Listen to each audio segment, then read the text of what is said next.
Bonjour à toutes et à tous, c'est Ahmed, j'espère que vous allez bien, j'espère que vous avez apprécié les 2 dernières vidéos. Pump, attention, imminent, urgent, ça va pumper, on a les confirmations par rapport à nos cryptoactifs préférés et formidable que ça se réalise. On est sorti un petit peu des ronces et c'est très agréable de le constater. Bon, vous connaissez la dynamique YouTube, donc je vais mettre attention aux pièges, bull trap, attention au retournement, etc. Et on va essayer de définir ensemble si oui ou non on est ou pas en train de vivre un magnifique piège pour pouvoir nous renvoyer plus bas.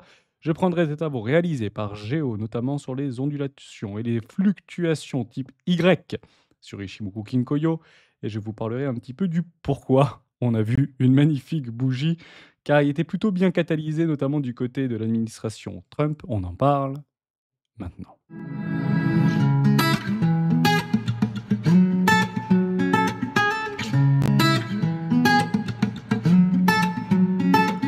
Et juste avant de commencer, je vous invite toujours à rejoindre le Score des rois du marché. Vous trouverez le lien dans la description à l'intérieur, une documentation qui s'appelle la stratégie des 4 rois. N'hésitez pas à l'utiliser, vous en imprégner, vous en inspirer pour vous aussi trouver votre propre style d'investissement, que ce soit sur le court, moyen, long terme, voire très long terme. Je l'utilise depuis plusieurs années et m'offre d'excellents résultats sur les marchés traditionnels, notamment asiatiques depuis plusieurs mois, années maintenant, et cryptoactifs.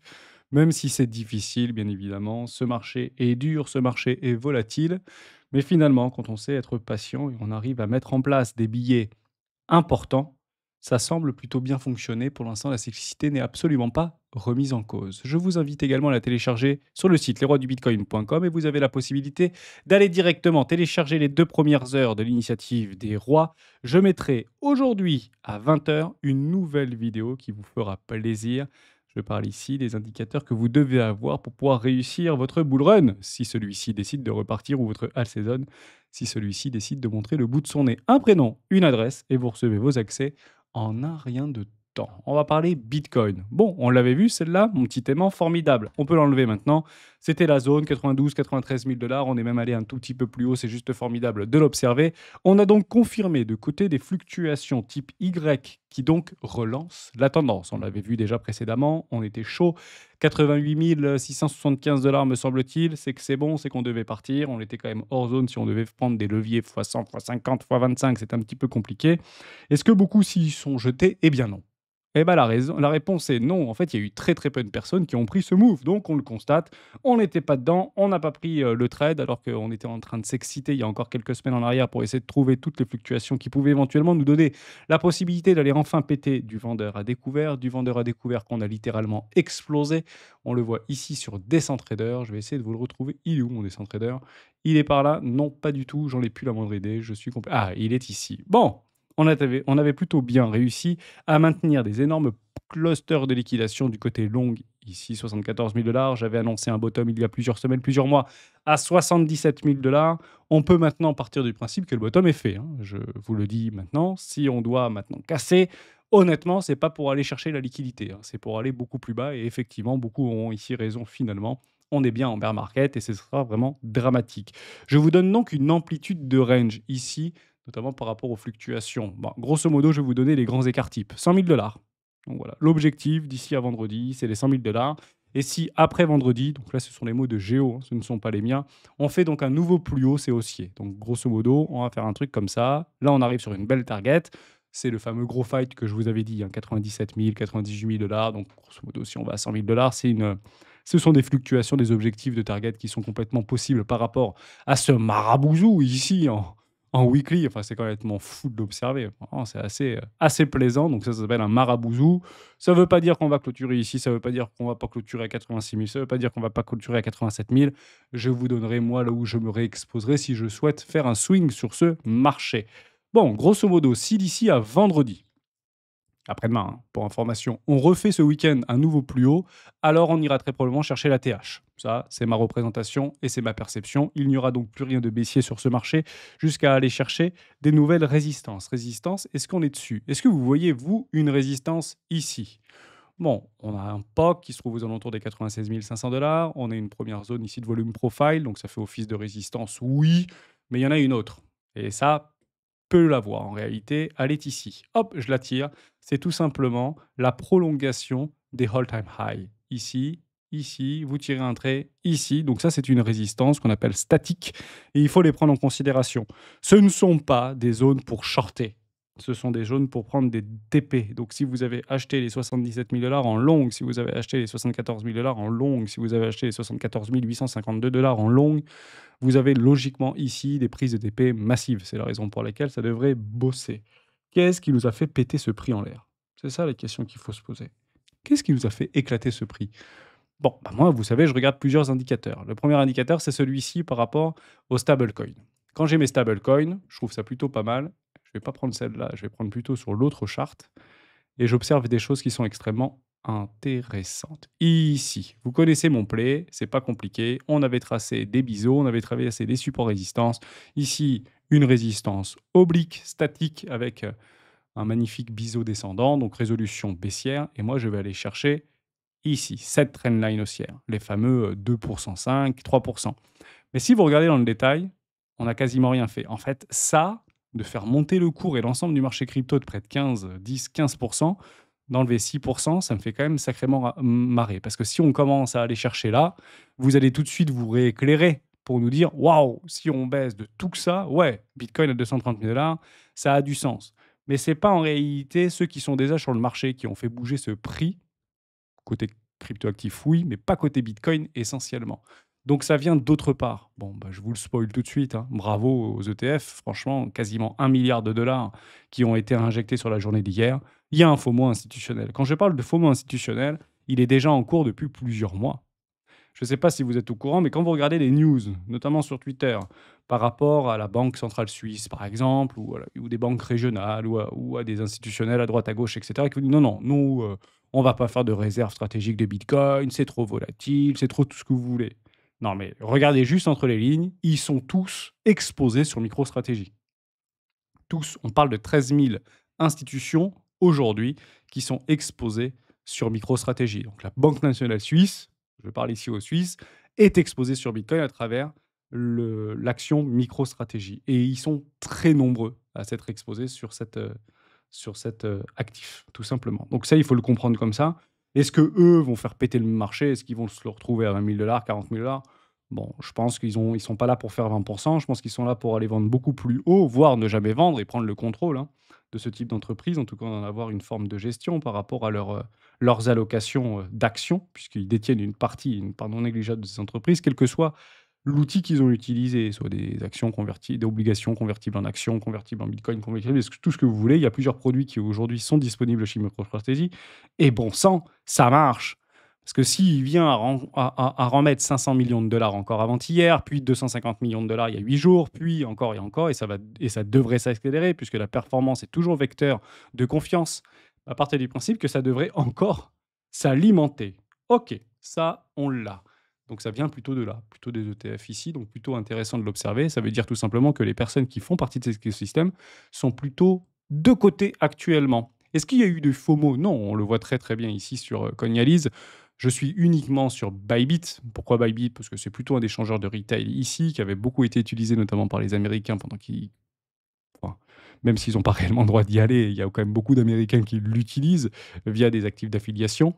Bon, en fait, c'est très faible au niveau de l'augmentation. Il y a eu très peu de FOMO ici, plutôt même du pétage de pied par rapport à des vendeurs à découvert. Donc, on peut partir du principe que le retail il était relativement baissier et le jouer. Et je rappelle toujours la même chose. L'objectif et l'important, c'est pas ce qu'on voit, c'est pas ce qu'on pense, c'est ce qu'on joue. Donc, on dit, ouais, moi je suis haussier, je suis haussier, je suis haussier, mais bon, j'ai couvert levier x10 avec un magnifique short sur Bitcoin, parce que si on se retrouve à 40 000 ou 50 000 $, au moins, j'aurais pas tout perdu. Et mieux encore, je suis un génie, puisque je vais pouvoir acheter moins cher avec plus de Bitcoin ou plus de mes cryptoactifs préférés. Et généralement, en fonction de ce qu'on joue et ce que la majorité joue, c'est le contraire de ce qui se passe. Donc, c'est pas forcément une opinion, c'est pas forcément une perception ou un sentiment, parce que le sentiment peut être extrêmement haussier par rapport à ce qu'on peut dire, mais jouer complètement l'inverse. Et c'est ça qu'on peut en fait actuellement constater, si je dois le dire comme ça. Je pense que vous êtes peut-être peu et vous vous posez des questions. Est-ce que c'est pas encore un piège? Et je vais jouer dans ce sens-là. Attention au piège, attention. Tant qu'on le pense, bah moi je vois qu'une seule direction. Et tant qu'on le joue, pardon, je vois qu'une seule direction, c'est d'aller chercher encore toujours plus haut. Pourquoi ça a augmenté? Bah, je vous le donne en mille. Trump, bien sûr. On va augmenter les impôts des riches pour baisser les impôts des modestes et des moyens américains. Formidable. Donc je pense qu'il essaye de faire ce qu'on a fait en Europe depuis maintenant plusieurs dizaines d'années. Est-ce que vous vous sentez plus heureux ou pas? C'est une très bonne question, parce que ça fait quand même bien longtemps qu'on essaye, alors je dirais peut-être pas des ultra riches, mais ça fait longtemps qu'on essaye de réduire la voilure des riches pour essayer de redistribuer pour les Français et Européens moyens. Bon, on n'a pas des taux de croissance à 4% jusqu'à preuve du contraire et on n'a pas un désendettement massif depuis maintenant une vingtaine d'années. Donc est-ce que ça va marcher? Mais ça a plutôt bien rassuré. Powell, s'il te plaît, tu peux baisser les taux, mais t'inquiète, si tu le fais pas, c'est pas très très grave. Ok. Et d'ailleurs, il nous l'a encore annoncé hier, il n'a jamais dit qu'il voulait virer Jérôme Powell. Bon, je vais vous faire un résumé de cette situation.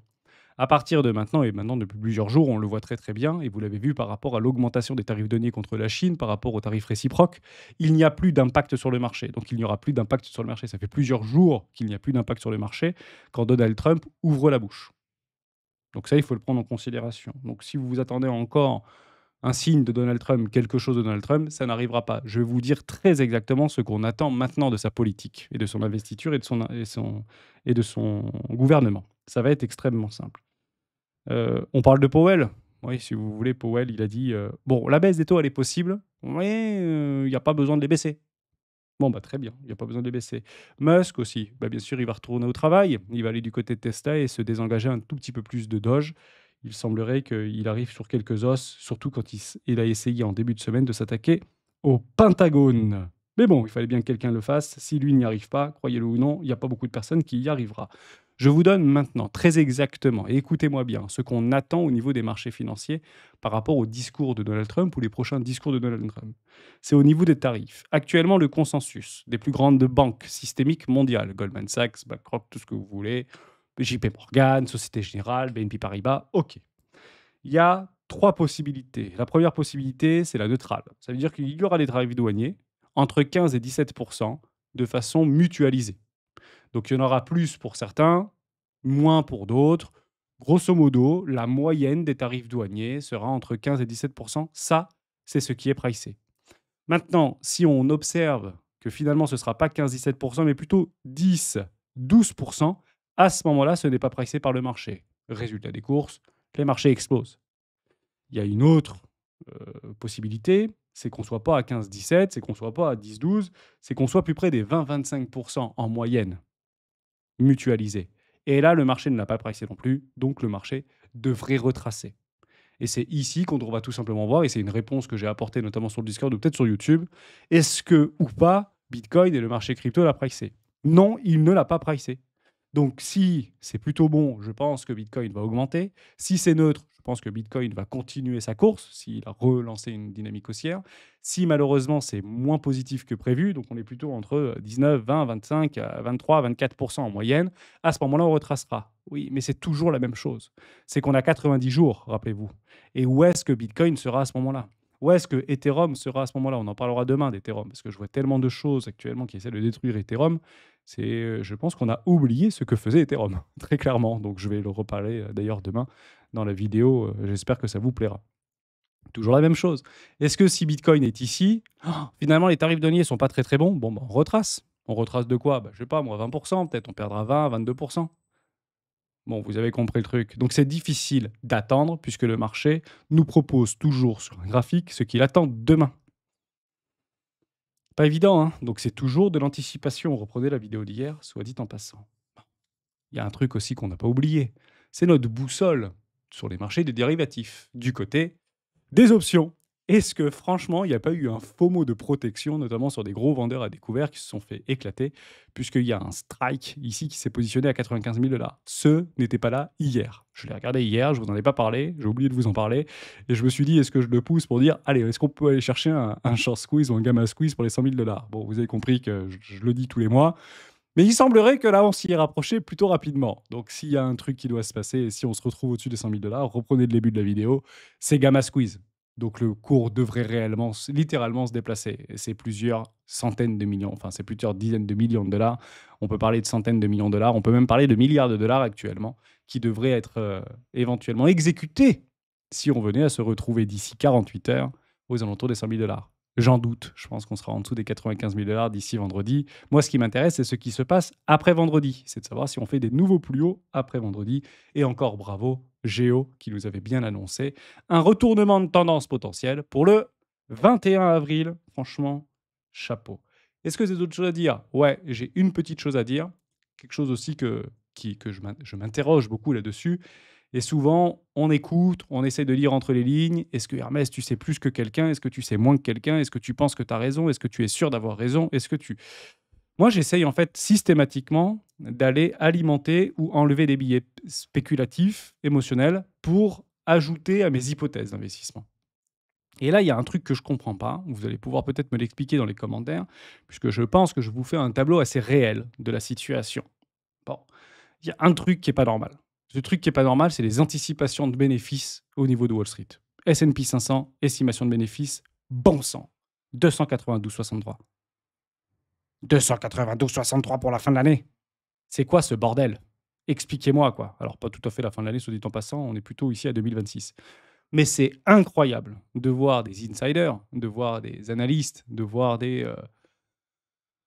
oui, c'est ça, c'est analystes, insiders, grosses banques, etc., qui donnent leurs estimations de bénéfices par rapport au S&P 500. Ça dépasse l'entendement. Ça dépasse l'entendement. Et ça, c'est clairement pas quelque chose qu'on doit observer par rapport à la situation émotionnelle ambiante. Donc on est en train de se faire mal psychologiquement, alors que graphiquement, en termes d'anticipation, bah, il semblerait que America First fonctionne ici. En tout cas, par rapport à une donnée qu'on a et qui fonctionne plutôt pas trop mal. Puisqu'à chaque fois qu'on avait commencé à dévier, vous voyez, une crise de 2008, de 2007, c'était, ça veut dire que les chiffres, on les avait bien avant. Hein. C'est pas on l'a constaté, c'est qu'on les avait bien avant, ces chiffres-là. Ils sont actés. Donc, bah, pour l'instant, je vois pas un dégraissement. Je vois pas une dégradation. Moi, je vois une augmentation. On était à 2,52. On est passé à 2,88 encore il y a 2 semaines, je vous en avais parlé, et on passe à 2,92. Donc il semblerait que les gens, qui font partie de ce marché et qui sont faiseurs de marché, bah, voient plutôt de la hausse pour les, 12 à 18 prochains mois. Et c'est la raison pour laquelle ça renforce encore un biais, non pas émotionnel ici, mais un biais tactique, stratégique, qui me dit que tant que ce truc-là, vous savez, j'ai pas beaucoup d'indicateurs, mais tant que ce truc-là ne dévisse pas, bah, il y aura pas de récession, il y aura pas de tout ce que vous voulez, il y aura pas de crack de 1930 et il y aura pas tout ça. J'espère que je vous ai aidé dans cette vidéo. Vous avez compris le principe. Bon, bah, ça reste haussier. On reste bien accroché à nos crypto-pépites préférées. Demain, on parle d'Ethereum et d'autres crypto-monnaies. Et je vous souhaite une excellente journée. Ciao.